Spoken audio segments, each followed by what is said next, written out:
नमस्कार, आप देख रहे हैं आज तक। आपके साथ मैं हूं सईद अंसारी। स्वागत है आपका। रात के 10 बज रहे हैं और आज तक पर आप दस्तक देख रहे हैं, जहां आज पहली दस्तक देकर आपको कहना है कि धर्म को बदनाम ना करो। हमारा भारत ऐसा देश है जहां धर्म के प्रति झुकाव बहुत से देशों के मुकाबले कहीं ज्यादा है।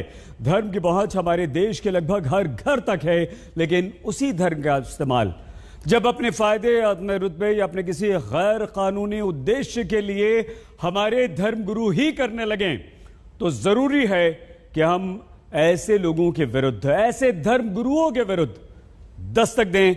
ऐसे लोगों के विरुद्ध दस्तक दी जाए।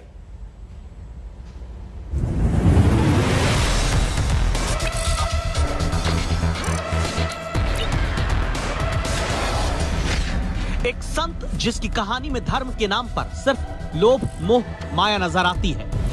हम हैं ओमान में, ओमान की राजधानी मस्कट, और मस्कट का ये दृश्य जर्मनी से होते हुए अभी पहुंचे हैं ऑस्ट्रिया।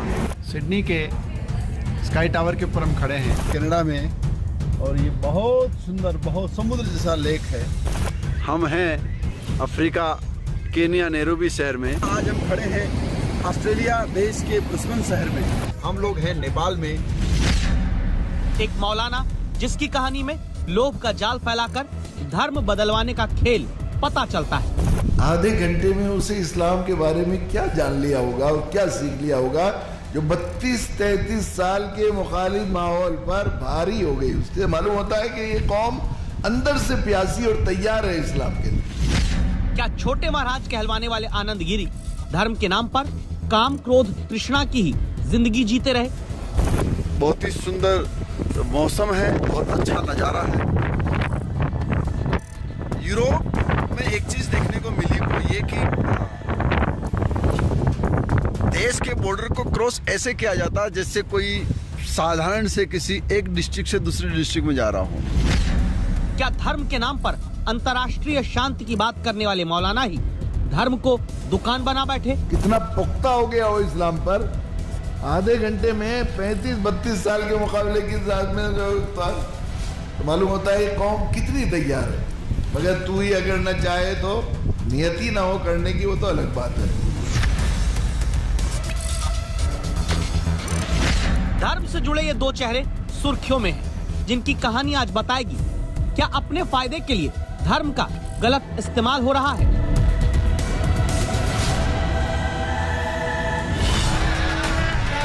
तेरह अखाड़ों की सबसे बड़ी परिषद के प्रमुख संत महंत नरेंद्र गिरी को जब प्रयागराज में भू समाधि दी जा रही थी,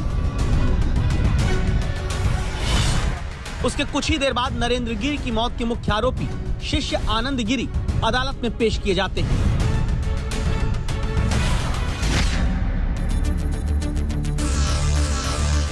जिस प्रकार से नेत्रों को खोले बिना कोई प्रकाश को नहीं देख सकता, श्वास को लिए बिना कोई जीवित नहीं रह सकता, ठीक ऐसे शास्त्रों के मनन के बिना इस जीवन को कोई जी नहीं सकता। भक्तों को शास्त्र का ज्ञान देते आए आनंद गिरी क्या वास्तविकता में उन्हीं शास्त्रों के विपरीत चलते थे, जो भक्तों को ज्ञान सादगी का देते थे, लेकिन भक्तों के चढ़ावे से सिर्फ चोला संत का रखते थे, जीवन नहीं। 25 लाख से ऊपर की कारों में घूमते हुए तस्वीरें खिंचवाने का शौक आम आदमी का जरूर हो सकता है, लेकिन क्या एक धर्मोपदेशक की चाहत भी यही रहती जिसकी पूर्ति वो भक्तों की आस्था के दम पर करते आए? ये बड़ी बड़ी इमारतें शहर की वास्तविकता को दर्शाती है, शहर की प्रकृति को दर्शाती है। वर्तमान परिवेश में लोग अपने ढंग से जब दुनिया घूमने निकलते हैं, हर देश की कोई निशानी लेकर के आते हैं। आशा है कि ऑस्ट्रेलिया के ब्रिस्बेन शहर की यात्रा आपको अच्छी लगेगी। जिन अखाड़ा परिषद के प्रमुख नरेंद्र गिरी थे, उन अखाड़ों की स्थापना धर्म की रक्षा के लिए आदि शंकराचार्य ने की। शंकराचार्य जिन्होंने ज्ञान दिया ब्रह्म सत्य है, संसार मिथ्या और जीव ब्रह्म का ही अंश। उन्हीं अखाड़ों से जुड़े रहे आनंद गिरी ने शंकराचार्य के ही सिद्धांत को नकार दिया, जिन्हें संसार की माया ही सत्य लगने लगी। महंगी कार, रेसिंग बाइक के शौकीन ऑस्ट्रेलिया में कथा सुनाने गए तो यौन शोषण के आरोप लगे। लेटे हनुमान जी की मंदिर की पूजा की तो दान पेटी में घपले के आरोपी बने। दावा है कि नरेंद्र गिरी से आखिरी जमीन विवाद भी 8 बीघा जमीन के लालच का हुआ, जिसके बारे में हमें बताते हैं निरंजनी अखाड़ा के हरिद्वार में सचिव राम रतन गिरी। इसके लीज कर दी थी 30 साल तक, लेकिन बाद में महंगी ने कहा यार संत बनने के बाद पेट्रोल पंप क्या चलाना, इसको हम तो और कुछ गौशाला वगैरह और कुछ इसमें खोलेंगे, धर्मार्थ अस्पताल बनाएंगे या कुछ करेंगे। लेकिन आनंद गिरी माने नहीं इस बात में, बोले आप इस जमीन को इधर उधर कर देंगे, नहीं ये तो मेरी, मैं नहीं करूंगा। इसी बात से बहन जी बड़े दुखी थे। नरेंद्र गिरी की मौत से जुड़े आरोपों का सच अभी सामने आना बाकी है, लेकिन अब तक जो आरोप आनंद गिरी पर लगते रहे उन्हें ध्यान में रखकर सोचिए उन भक्तों के बारे में जो भरोसा करते हैं धर्म के नाम पर किसी उपदेशक पर, लेकिन उस आस्था को चोट पहुंचती है जिसकी भरपाई कभी नहीं हो पाती। भारत में धर्म का विस्तार कितना बड़ा, अंदाजा ऐसे लगाइए कि कोरोना काल में जब तमाम कारोबार ठप हुए तब भी धूप बत्ती अगरबत्ती के बिजनेस में 15% का इजाफा हुआ। उसी धर्म की ताकत का इस्तेमाल क्या हर मजहब में गलत तरीके से धर्म गुरु करते हैं? उत्तर प्रदेश ATS की गिरफ्त में खड़े शख्स का नाम है मौलाना कलीम सिद्दीकी। पहचान इनकी इस्लामिक विद्वान और मदरसा चलाने वाले मुस्लिम धर्मगुरु के रूप में है।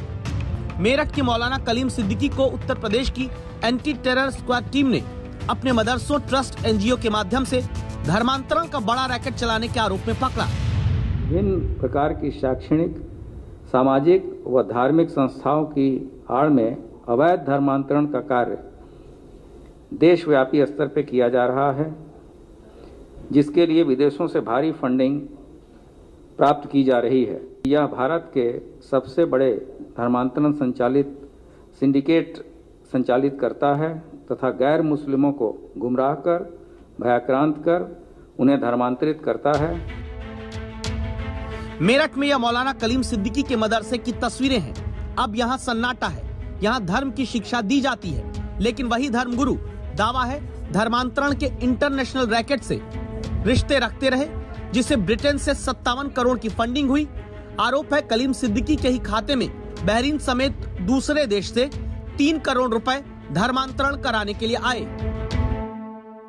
22 मिनट 21 मिनट में 22 के 22 लोग कलमा पढ़ने के लिए तैयार हो गए। इन्होंने कलमा पढ़ाया, फिर उन्होंने कहा कि मौलाना जमात निकल जाएगी तो कोई बात नहीं, चलो इन्हें वजू करवा देते हैं, तो नमाज तो पढ़ लेंगे, हमारी इनके साथ ही करेंगे हम जमात की। चलो, धर्म कोई भी हो, हमेशा उसका प्रयोग जीवन सरल बनाने, जीवन का मकसद समझने के लिए किया गया। लेकिन जब कुछ लोग धर्म का इस्तेमाल अपने फायदे के लिए उठाने लगे, अपनी दुकान धर्म के नाम पर चलाने लगे, तो जरूरी है दस्तक दी जाए। प्रयागराज से अरविंद ओझा के साथ कुमार अभिषेक, लखनऊ आज तक। और अब दस्तक उस राजनीति पर जहां आम आदमी का नाम लेकर काम आम आदमी वाला बिल्कुल नहीं होता है। पंजाब के पहले दलित मुख्यमंत्री बनने वाले चरणजीत सिंह चन्नी ने शपथ लेने के बाद खूब कहा था कि कांग्रेस ने आम आदमी को मुख्यमंत्री बनाया है, लेकिन शपथ के 30 घंटे के भीतर ही गरीबों की बात करने वाली पंजाब की सरकार लाखों रुपए के किराए वाले प्राइवेट जेट से करने लगी जेट सेट गो। क्या बैठा आम आदमी नू जी दे पल्ले कुछ नहीं सी, जिस घर च जम्मिया उहदे उपर छत नहीं सी प्रॉपर। अज कांग्रेस पार्टी ने एक गरीब नू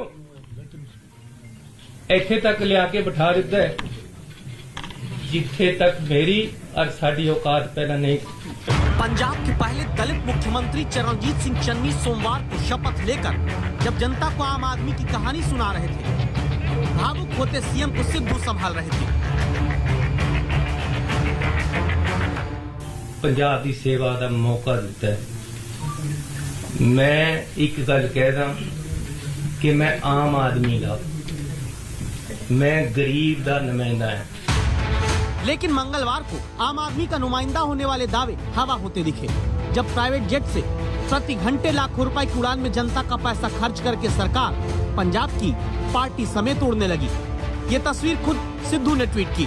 प्राइवेट जेट के बगल में CM Channi, deputy CM Sukhjinder Singh, Punjab Congress प्रमुख सिद्धू और सिद्धू के साथी यानी 4 लोग खड़े थे।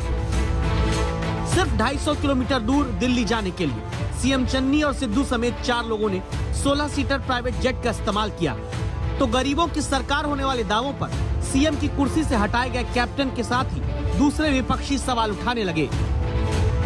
मुख्यमंत्री साहब ये बताओ कि जब पंजाब सरकार के पास अपना हेलीकॉप्टर है, जो हेलीकॉप्टर अपना परमानेंटली हायर्ड है, तो इनको स्पेशल एक प्लेन चार्टर्ड फ्लाइट क्यों लेनी पड़ी? आम लोगों आम गरीब घरों के लोगों को देने तो पंजाब सरकार को कोई पैसा है नहीं गा, ना मुलाजमान को देने पैसा है, ना सरकारी स्कीम लिए कोई पैसा है, पर लेकिन एक महंगा हवाई जहाज करने सरकार को पैसा है। कल आपने कुछ और बोला था और आज आपका स्टाइल जो है वो खास आदमी से भी ऊपर है। यही है कि हाथी के दांत खाने को और है तो खाने को और। जिस प्राइवेट जेट से गरीबों की बात करते करते सिद्धू और चन्नी गए, उसे भीतर से देखिए और पूछिए आप दस्तक देकर, क्या इसी में बैठकर गरीबों के हित पूरे किए जाएंगे, जिसकी उड़ान का खर्च प्रति घंटे लाखों रुपए के पार होता है। लिख दो कि गरीब का मुंडा जेट पर चढ़ गया क्या तकलीफ है। लिख दो कि गरीब का मुंडा जेट पर चढ़ गया क्या तकलीफ है। विरोधी सवाल करते कि निजी खर्चे थे कि सरकारी थे। मंत्रिमंडल के लिए मुहर लगवानी थी, दिल्ली में आला कमान से मिलना था, तो प्राइवेट जेट से वो पंजाब सरकार जाती है जहां किसानों पर 71,305 करोड़ रुपए का कर्ज है। 20 साल से जहां सरकारी कॉलेज में शिक्षकों की स्थायी भर्ती नहीं हुई है, जिस पंजाब में बेरोजगारी दर देश के मुकाबले करीब 2 गुनी है और राज्य पर 2024-25 तक 4.25 लाख करोड़ रुपए का कर्ज पहुंचने वाला है। 6 महीने बाद चुनाव होना है। चरणजीत सिंह चन्नी को ये समझना होगा, पैराशूट की तरह सीएम की कुर्सी पर लैंडिंग तो हो गई, लेकिन अगर जनता के पैसे की बर्बादी प्राइवेट जेट से उड़ान में की जाएगी तो आम आदमी सत्ता के सपने क्रैश कराना भी जानता है। मंजीत सहगल, चंडीगढ़, आज तक। गरीब का बेटा जेट पर चढ़े, ये हम सभी चाहते हैं, लेकिन सच्चाई यह है कि गरीब का बेटा भर्ती परीक्षा भी देकर नौकरी का विश्वास नहीं पा रहा है। कल ही आए आंकड़ों ने यह बताया है कि हमारे देश में बेरोजगारी के दलदल में फंसाने के पैमाने पर राजस्थान दूसरे नंबर पर है। लेकिन जो सच्चाई आंकड़ों में नहीं है वो आप जान लीजिए कि पढ़े लिखे बेरोजगारों को भर्ती इम्तिहान में बैठाकर परेशान करने में शायद राजस्थान पहले नंबर पर है। सच्चाई हमारे संवाददाता शरद कुमार की इस रिपोर्ट में आप देखिए।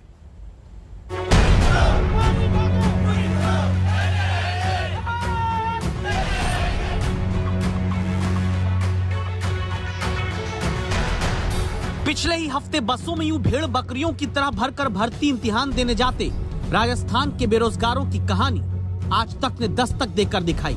सब इंस्पेक्टर की भर्ती परीक्षा देने के लिए किसी भी तरह एग्जाम सेंटर जाने में जिंदगी का जोखिम उठाने वाले इन्हीं बेरोजगारों के साथ अब धोखा हुआ।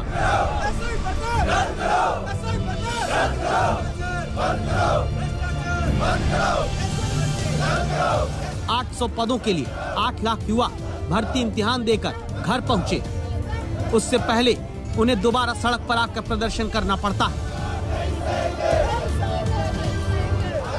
क्योंकि सब इंस्पेक्टर की नौकरी का इम्तिहान देने वालों को पता चला। एग्जाम सेंटर के भीतर का वीडियो वायरल हो गया।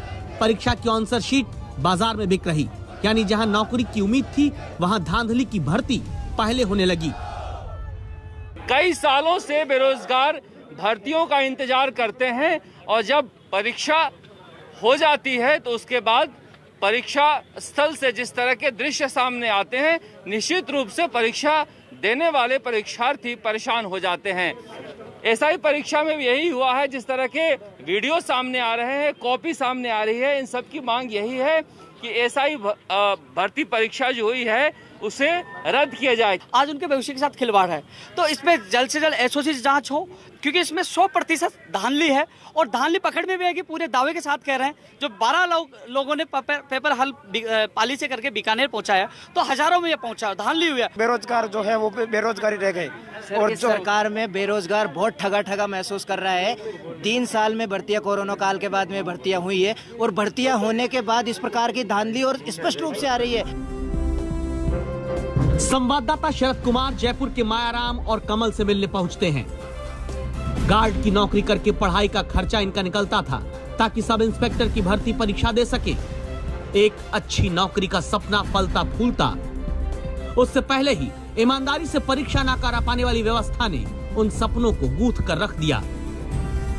बहुत दुख होता है क्योंकि हम इतनी दूर एग्जाम देने मतलब तैयारी करने के लिए आते हैं, घर से दूर, घर वाले पैसे देते हैं और हम इतनी मेहनत करते हैं 1 साल 2 साल, फिर हमें पता लगता है आंसर की लीक हो गई है और बहुत ज़्यादा प्रॉब्लम से हमें झेलना पड़ता है। बहुत प्रॉब्लम हो रही है यहाँ पे रहने में भी, और ये वो जो अमीर बच्चे हैं वो पैसे लेके हो जाते हैं। युवाओं के नौकरी पाने के सपने भी लीक करा देने वाले अब तक 17 लोग गिरफ्तार किए जा चुके हैं, लेकिन परिवहन मंत्री को हवा भी नहीं है।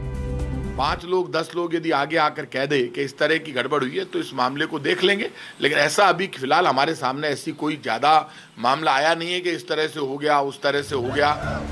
विधायकों की बाड़ेबंदी करके सत्ता चलाने वाले बेरोजगारों के हक की परीक्षा ढंग से नहीं करा पाते, जबकि राजस्थान में ग्रेजुएशन और उसके ऊपर की पढ़ाई किए 55% से ज्यादा लोग बेरोजगार हैं। राजस्थान में बेरोजगारी दर 24.59% है। राजस्थान के शहरों में बेरोजगारी दर 30% के पार। इसी राजस्थान से मेडिकल की परीक्षा का पेपर 15 मिनट में दूसरे राज्यों तक पहुंच चुका है। दस्तक देकर सवाल सीधा सा है, अगर इलेक्शन कराने में चूक नहीं होती तो बेरोजगारों को नौकरी के लिए सिलेक्शन में क्यों भ्रष्टाचार अपनी भर्ती करा लेता है। शरद कुमार, जयपुर, आज तक। और अब एक good news, all India management association ने इंडिया टुडे ग्रुप की वाइस चेयरपर्सन कलिपुरी को मीडिया में अभूतपूर्व योगदान के लिए सम्मानित किया है। वाणिज्य, खेल, मीडिया, कला, सिनेमा और दूसरे क्षेत्रों में उत्कृष्ट नेतृत्व के लिए ये सम्मान दिए गए। All India Management Association is pleased to present the IMA Managing India Award for Outstanding Contribution to Media to Ms. Kallipuri, Vice Chairperson, India Today Group. India today group की वाइस चेयरपर्सन कलीपुरी ने अपनी कामयाबी में फिर एक नया अध्याय जोड़ा है। इस साल मीडिया में बहुमूल्य योगदान के लिए उन्हें सम्मानित किया गया है। This award is very special to me, coming in the time of the endless cycles of lockdown and unlockdown of Corona, which has tested every dimension of my leadership. And because this award is for outstanding contribution in media, I would like to dedicate it to our latest and newest launch, GNT, a Hindi news channel called Good News Today. The focus of this channel will be to spotlight the good and the wonderful in our beautiful country. I am deeply grateful to AIMA to encourage me and my team by giving us this award, which will help us constantly produce the gold standard of journalism. All India management association awards का ये 11वां साल था। इस बार विजेताओं की सूची में Godrej group के चेयरमैन आदि गोदरेज भी शामिल हैं, जिन्हें लाइफ टाइम कंट्रीब्यूशन अवार्ड दिया गया है। Great honour to receive this prestigious award. RP Sanjeev Goenka group के चेयरमैन संजीव गोयंका को business leader of the year award से सम्मानित किया गया है। सीरम इंस्टीट्यूट ऑफ इंडिया के सीईओ अदार पूनावाला को emerging business leader of the year 2021 का खिताब मिला।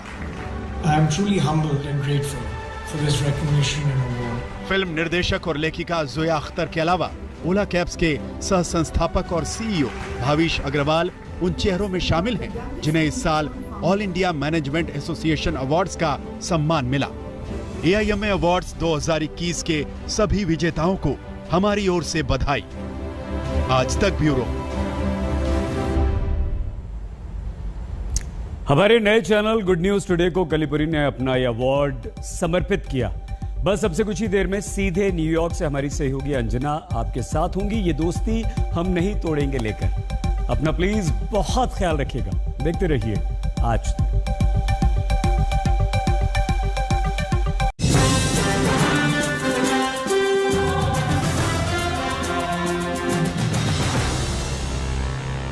नमस्कार, आप देख रहे हैं आज तक। आपके साथ मैं हूं अंजना ओम कश्यप और अमेरिका न्यूयॉर्क से आप ये स्पेशल एपिसोड देख रहे हैं क्योंकि प्रधानमंत्री नरेंद्र मोदी 3 दिनों के अमेरिका दौरे पर आ रहे हैं। अमेरिका में वो एक तरफ प्रेसिडेंट जो बाइडेन के साथ बायलैटरल मीट भी करने वाले हैं, यानी कैसे दोनों मुल्कों की दोस्ती को और भी मजबूत किया जाए, रिश्ते बेहतर किए जाए, चाहे वो व्यापार हो, सैन्य संबंध हो, इन सब पर भी चर्चा होगी। इसी के साथ कोविड पर भी चर्चा होगी। तो चर्चा इस बात पर भी होगी कि तालिबान की सरकार अफगानिस्तान में जो बनी है, लेकिन इसी के साथ क्वाड मीट वो महत्वपूर्ण इवेंट जिस पर सबकी नजर होगी, क्योंकि भारत, अमेरिका, ऑस्ट्रेलिया और जापान मिलकर 4 मुल्कों का एक ऐसा मजबूत समूह बना रहे हैं जिसके जरिए भारत और ये तमाम मुल्क तय करेंगे कि चीन के खिलाफ क्या रणनीति होनी चाहिए। क्या क्वाड मीट के जरिए हम चीन से रिश्ते को बेहतर तरीके से डील कर पाएंगे? क्या चीन और चीन पर अमेरिका के फोकस के जरिए हम चीन को बेहतर कंट्रोल कर पाएंगे? क्या होगी इन देशों की चीन के विस्तारवाद नीति के खिलाफ रणनीति? इन सब पर रहेगी। जी हाँ, अगले 3-4 दिनों तक इसी अमेरिका से, इसी न्यूयॉर्क से, वॉशिंगटन डीसी से प्रधानमंत्री के हर इवेंट की लाइव कवरेज आप देखेंगे मेरे साथ। हर जगह आप रहेंगे मेरे साथ आज तक पर। लेकिन क्वाड मीट के जरिए चीन के खिलाफ क्या बन रहा है इस वक्त नीति और सामूहिक तरीके से पूरे विश्व का नजरिया देखिए।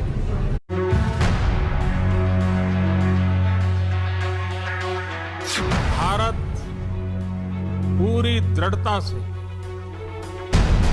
देश की एक इंच जमीन की, देश के स्वाभिमान की रक्षा करेगा। मैं देश को भरोसा दिलाना चाहता हूं, हमारे जवानों का बलिदान व्यर्थ नहीं जाएगा। भारत की अखंडता और संप्रभुता सर्वोच्च है। प्रधानमंत्री नरेंद्र मोदी अपने उस सबसे अहम मिशन पर हैं, जिसकी बुनियाद 15 जून 2020 को रखी गई। गलवान घाटी में चीन के धोखे ने न सिर्फ चीन से दोस्ती के बुलबुले को खत्म कर दिया, बल्कि भारत को सारी झिझक किनारे रख क्वाड की तरफ कदम बढ़ाने की प्रेरणा दी। We are united by our democratic values and our commitment to a free, open and inclusive Indo-Pacific. We will work together closer than ever before. 6 महीने पहले क्वाड देशों के नेताओं की पहली वर्चुअल बैठक में प्रधानमंत्री ने बात कही थी, लेकिन अब क्वाड के इतिहास में नया पन्ना जुड़ने वाला है और चारों नेता आमने सामने बैठकर चीन का इलाज ढूंढने जा रहे हैं। प्रेसिडेंट बाइडेन ने इनिशिएटिव लिया है, प्रधानमंत्री मोदी जी को इनवाइट किया है। एक बायलैटरल समिट होगी जिसमें 1-to-1 डिस्कशंस होंगी and then of course Quad की समिट होगी। दोनों चीजों में बड़ा क्लियरली ये इंडिकेटिव है कि भारत और अमेरिका दोनों साथ साथ काम करेंगे। जानकारों को मानना है कि व्हाइट हाउस में होने वाली क्वाड की ये बैठक हिंद प्रशांत क्षेत्र में इस संगठन की भूमिका की दिशा तय करने वाली साबित हो सकती है, जिसमें सैन्य मुद्दों पर सहयोग पर सहमति बनाने की कोशिश तो होगी ही, वहीं विकास और महामारी से जुड़े कुछ बेहद अहम मुद्दों को भी रफ्तार मिल सकती है। That Quad has come of age. It will now remain an important pillar of stability in the region. Quad Bharat, America, Australia और जापान का एक समूह है। इसका मकसद हिंद प्रशांत क्षेत्र में लोकतांत्रिक देशों के हितों की रक्षा करना है। अगर सीधी और सरल भाषा में कहें तो चीन के विस्तारवादी संक्रमण की वैक्सीन खोजना है। न्यूयॉर्क से आप हमारी ये विशेष पेशकश देख रहे हैं क्योंकि प्रधानमंत्री नरेंद्र मोदी अमेरिकी दौरे पर आ रहे हैं और इसी के साथ क्वाड मीट सबसे ज्यादा चर्चा इसी बात की है। देखिए चीन और अमेरिका की हमने बात की, चीन और पाकिस्तान की खास तौर पर जिन्होंने नजर रखी है। चीन इसे बार बार हंसी मजाक में उड़ा रहा है, कह रहा है पानी का बुलबुला है, लेकिन ऐसा है नहीं। पूरे हिंद प्रशांत महासागर के क्षेत्र में आप समझ लीजिए कि इस क्वाड मीट के जरिए, इस क्वाड के जरिए ताकत का एक ऐसा समूह बनेगा जिसमें चीन पर नकेल कसने की एक बतौर रणनीति होगी और इसीलिए शायद इतना बौखलाया हुआ है चीन, वो इसका मजाक उड़ा रहा है। ताकत का ये एक ऐसा समूह होगा जो चीन को सबक सिखाएगा। क्वाड में भारत की भूमिका कितनी अहम है उसे अमेरिकी दिलचस्पी से समझा जा सकता है। अमेरिकी राष्ट्रपति जो बाइडेन 12 मार्च को पहली क्वाड बैठक और फिर 22 अप्रैल को जलवायु परिवर्तन को लेकर प्रधानमंत्री से बात कर चुके हैं। इसके अलावा 17 नवंबर, 8 फरवरी और 26 अप्रैल को मोदी और बाइडेन में फोन पर बातचीत हो चुकी है। Concerned about a free and open Indo-Pacific is essential to each of our futures, our countries. The United States is committed to working with you, our partners, and all our allies in the region to achieve stability. दोनों नेताओं की इसी chemistry ने चीन को हिलाकर रख दिया है। क्वाड में भारत समेत अमेरिका, जापान और ऑस्ट्रेलिया शामिल हैं। 2004 में सुनामी के समय इन चारों देशों ने मिलकर काम करना शुरू किया था। 2007 में चारों देशों ने पहली बार मालाबार नौसैन्य अभ्यास में हिस्सा लिया, लेकिन चीन के विरोध से ऑस्ट्रेलिया पीछे हट गया। लेकिन 2017 में चीन की दादागिरी को देखते हुए क्वाड की जरूरत दोबारा महसूस हुई और क्वाड 2.0 का आगाज हुआ। चीन की इस दादागिरी के पीछे उसकी ताकत नहीं है, बल्कि उससे भिड़ने से बचने की एक ढूलमूल सोच है। वरना आप सोचिए ना, इस हिंद प्रशांत क्षेत्र में कई ऐसे मुल्क हैं जो उससे भिड़ना नहीं चाहते हैं, हथियार डाल देना चाहते हैं। लेकिन इस क्वाड मीट के जरिए जो ये अमेरिका, भारत, जापान, ऑस्ट्रेलिया का जो ये क्वाड मीट बन रहा है, उसके जरिए एक रणनीति बनाई जाएगी कि कैसे चीन को नकेल कसी जाए उसकी, क्योंकि ये जो तमाम मुल्क हैं उन्होंने ये हौसले बुलंद कर दिए हैं चीन के, वो हथियार डाल देते हैं उनके सामने। दक्षिण चीन सागर पर चीन की बुरी नजर है। इसी सिलसिले में उसने कृत्रिम द्वीप बनाकर पड़ोसी देशों के द्वीपों पर कब्जा कर लिया है। इसके अलावा वो जापान के द्वीपों पर भी अपना दावा ठोक रहा है। चीन की योजना हिंद महासागर में भारत के एकाधिकार को चुनौती देने की भी है, लेकिन चीन का यह दाव उल्टा पड़ता दिख रहा है, क्योंकि उसके विस्तारवादी मंसूबों को मिट्टी में मिलाने के लिए अमेरिका अफगानिस्तान से निकलकर उसे घेरने के मिशन पर जुट गया है। चीन की आक्रामकता का जवाब देने के लिए अमेरिका ने ऑकस नाम का नया संगठन बनाया है, जिसमें अमेरिका के साथ ब्रिटेन और ऑस्ट्रेलिया शामिल है।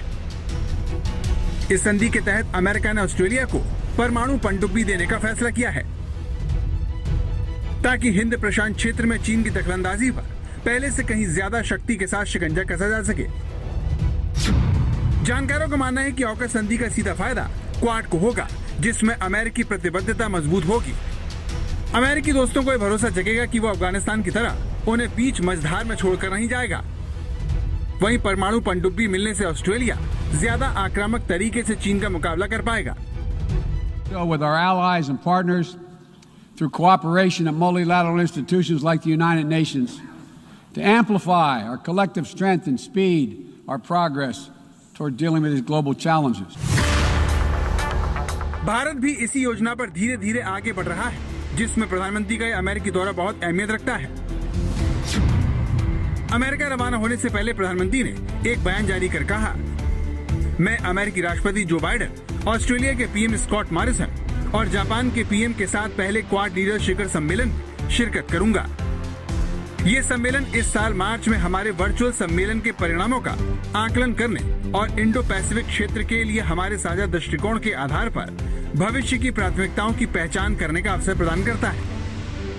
कई जानकार मानते हैं कि जैसे जैसे चीन की विस्तारवाद नीति बढ़ती जाएगी, जैसे जैसे उसकी फॉरेन पॉलिसी, जी हाँ विदेश नीति गैर जिम्मेदाराना होती चली जाएगी, वैसे वैसे क्वाड की ताकत बढ़ेगी। अमेरिका जो शामिल है क्वाड में, वो नए सिरे से चीन और उसकी विस्तारवाद नीति को, विदेश नीति में जो उसकी अब सोच पूरी तरह से बदनीयती के बादल के नीचे धंसती चली जा रही है, उन सब पर कैसे नकेल कसना है, इसकी रणनीति बनेगी। और ये एक मुंहतोड़ जवाब होगा क्वाड के जरिए, क्वाड की ताकत के जरिए चीन की विस्तारवाद नीति को मुंहतोड़ जवाब देने का। क्वाड नेताओं से प्रधानमंत्री अलग से भी मुलाकात करेंगे। ऑस्ट्रेलिया और जापान के प्रधानमंत्रियों से द्विपक्षीय संबंधों का जायजा भी लिया जाएगा। दिलचस्प बात यह है कि प्रधानमंत्री ने आखिरी बार 2 साल पहले सितंबर के महीने में ही अमेरिकी दौरा किया था। तब डोनाल्ड ट्रंप अमेरिका के राष्ट्रपति थे और इस कार्यक्रम को भारत अमेरिकी रिश्तों की गर्मजोशी का प्रतीक बताया गया था। हम दोनों की ये दोस्ती भारत अमेरिका के शेयर्ड ड्रीम्स और वाइब्रेंट फ्यूचर्स को नई ऊंचाई देगी। And our future brighter than ever before, and it won't even be close. I want to thank everybody for being here. I want to especially thank a great man and a great leader, the leader of India, Prime Minister Modi, my friend. 2 साल बाद America में भले ही राष्ट्रपति बदल गया, लेकिन भारत को लेकर उसकी दिलचस्पी में इजाफा ही हुआ है, जिसके केंद्र में चीन है। क्वाड ने तो चीन की नींद ही उड़ा दी है, और वो इसलिए क्योंकि जो अब तक दादागिरी चीन की चलती थी, खास तौर पर अगर आप देखें तो इन 4 लोकतंत्र जो है ये मिलकर उसकी समुद्री दादागिरी का एक अंत करें। लेकिन इसके बाद कहा होगा साइबर और स्पेस, इन जगहों पर भी धीरे धीरे ये 4 लोकतंत्र अगर अपनी सामूहिक शक्ति को एक साथ करेंगे तो चीन को न सिर्फ समुद्र में और समुद्री ताकत में बल्कि साइबर और स्पेस तक उसकी ताकत को घेरने में कामयाब होंगे। और यही वजह है कि चीन को क्वाड नापसंद है, वो डरा हुआ है, बौखलाया हुआ है। न्यूयॉर्क से अंजना ओम कश्यप के साथ आज तक ब्यूरो। प्रधानमंत्री नरेंद्र मोदी के इस अमेरिकी दौरे पर विश्व की नजर है, लेकिन सबसे ज्यादा नजर किसकी है? चीन और पाकिस्तान की। हाँ, वही 2 मुल्क जो ये जान रहे हैं कि अपनी विस्तारवाद और आतंकवाद की नीतियों की वजह से पूरा विश्व आज उन्हें कटघरे में खड़ा कर रहा है। और इसीलिए आइए आपको दिखाते हैं कि आखिर इमरान खान पर यह दौरा कैसे बीत रहा है। इमरान खान वही जो इस वक्त जो बाइडेन से बातचीत करने के लिए तरस रहे हैं। इमरान खान वही शख्स जो ये जान रहे हैं कि अमेरिका नए सिरे से अपने पाकिस्तान के साथ रिश्तों की समीक्षा करने जा रहा है, जो ये समझ रहा है कि तालिबान और आतंकिस्तान को लेकर जो उनका समर्थन है वो अब इस बात की दरकार कर रहा है कि अमेरिका नए सिरे से सोचे कि उसे पाकिस्तान से कितना सख्त होना है। जो बाइडेन इनको फोन करता नहीं और मोदी इनका फोन उठाता नहीं। जो बाइडेन अमेरिकन प्रेसिडेंट का फोन ना आना पाकिस्तान के एक खित्ते के अंदर स्ट्रेटेजिक पोजीशन बड़ी आम है। लेकिन अगर हमारे ओहदेदार खुद ये अपने इंटरव्यूज के अंदर कहना शुरू कर देंगे कि पता नहीं क्यों नहीं आ रहा, ये क्या वजह है, हम इतने इंपॉर्टेंट पार्टनर है और हमें फोन नहीं आ रहा, तो ये आप पर बहुत तनकीद कर रहे हैं और इंप्रेशन भी बड़ा अजीब जा। जमशेद चीमा साहब, ये स्टेटमेंट देने की क्या जरूरत थी वहां पे जाके बरतानिया में आपके नेशनल सिक्योरिटी एडवाइजर को कि जनाब अब बाइडेन बात नहीं कर रहे, ये बात नहीं कर रहे तो ना करें सर, जरूरत पड़ेगी तो खुद ही कर लेंगे। ये शिकवा करने की क्या जरूरत थी? यहाँ पाकिस्तान में भी उनसे जब ये सवाल पूछा गया तो उन्होंने साफ कह दिया था पाकिस्तान में कि नहीं करते ना करें, वी हैव ऑप्शंस, हम कर सकते हैं। लेकिन वहां जाके ये कहना कि बतौर शिकवा, ये सर ये मायूब लगता है। एक तरफ व्हाइट हाउस प्रधानमंत्री नरेंद्र मोदी की मेजबानी की तैयारियों में जुटा है, तो वहीं इमरान खान अमेरिकी राष्ट्रपति के एक अदद फोन के इंतजार में दुबले हुए जा रहे हैं। चाहे कोई भी इंटरव्यू ले, इमरान बाइडेन की शिकायत करना नहीं भूलते। He hasn't called you since coming into office, correct? He's a busy man. Do you see this as punishment for supporting the Taliban while they were killing US troops? But you have to ask him why he's too busy to call. Imran Khan को लगता था कि अफगानिस्तान से निकलने की मदद के एवज में उन्हें अमेरिका सिर आंखों पर बिठा लेगा, लेकिन जब अमेरिका ने उन्हें घास नहीं डाली तो वो खड़ गए। लेकिन उनके इस रवैये पर पाकिस्तान में ही सवाल उठने लगे हैं। जो बाइडेन इनको फोन करता नहीं और मोदी इनका फोन उठाता नहीं। जिस तालिबान को लेकर पाकिस्तान ने बड़े बड़े मंसूबे पाल रखे थे, वहाँ भी उसे निराशा हाथ लगती दिख रही है। ब्रिटेन की पत्रिका द स्पेक्टेटर ने खुलासा किया है कि हक्कानी नेटवर्क के साथ संघर्ष में तालिबान का सुप्रीम लीडर मारा गया है। खबरें ये भी आ रही हैं कि तालिबानी नेता और तालिबानी सरकार में डिप्टी पीएम मुल्ला बिरादर को बंधक बना लिया गया है। ब्रिटेन की पत्रिका द स्पेक्टेटर की रिपोर्ट के मुताबिक तालिबान का ये सत्ता संघर्ष हक्कानी नेटवर्क के साथ हुआ। इसमें हक्कानी नेटवर्क के नेताओं की जीत हुई। तालिबान में सरकार को लेकर पहले ही दिन से सिर फुटबॉल शुरू हो गया। शुरुआत में हक्कानी नेटवर्क और बरादर के बीच झड़प की खबर आई, लेकिन तालिबानी नेता के मारे जाने और अब्दुल गनी बरादर के बंधक बनाने की खबरों ने तालिबान की सरकार के भविष्य पर सवाल खड़ा कर दिया है। तालिबान भले ही इस खबर की पुष्टि ना करे, लेकिन इतना तो तय है कि तालिबान में फूट जितनी गहरी होगी, पाकिस्तान को उतना ही बड़ा खामियाजा भुगतना होगा। न्यूयॉर्क से अंजना ओम कश्यप के साथ आज तक ब्यूरो। प्रधानमंत्री नरेंद्र मोदी के अमेरिकी दौरे पर आप देख रहे थे न्यूयॉर्क अमेरिका से हमारी ये विशेष पेशकश। देश दुनिया की बाकी खबरों के लिए आप देखते रहिए आज।